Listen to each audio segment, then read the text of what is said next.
জানিস বন্ধু, শ্বশুর বাড়ির যে জীবনে কোনোদিন এরকম বেয়াজ্জতি হয়নি। ক্যা কি হয়েছে একটু খুলে বল তো আমার। সেই কথা আর বলিস না বন্ধু। 2 মাস পর শ্বশুর বাড়িতে গেছি বয়েক লিবের। দেখি যে অনেকগুলো মেহমান, তাই আর বউয়ের সাথে থাকা হলো না।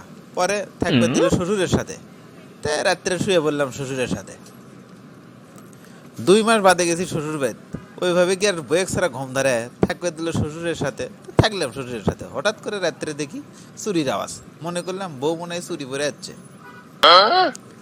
আমি তাই মনের খুশিতে লাফ দিয়ে উঠলাম। ভাবলাম বউ মনে হয় যাচ্ছেই, দেখি। লাফ দিয়ে উঠে দেখি না, বউ তো নাই। পরে আবার শুয়ে বললাম।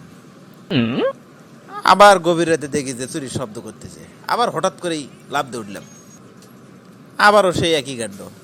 দেখি যে বউ তো নাই। পরে যাই দেখি বউ তো ঠিকই ঘুমাচ্ছে।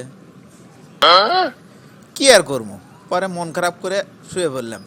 এমন সময় আমার শ্বশুর করছে, তুমি এত ছটপট করিচ্ছ কি জন্যে? এত ওটাওটি করিচ্ছ কি জন্যে?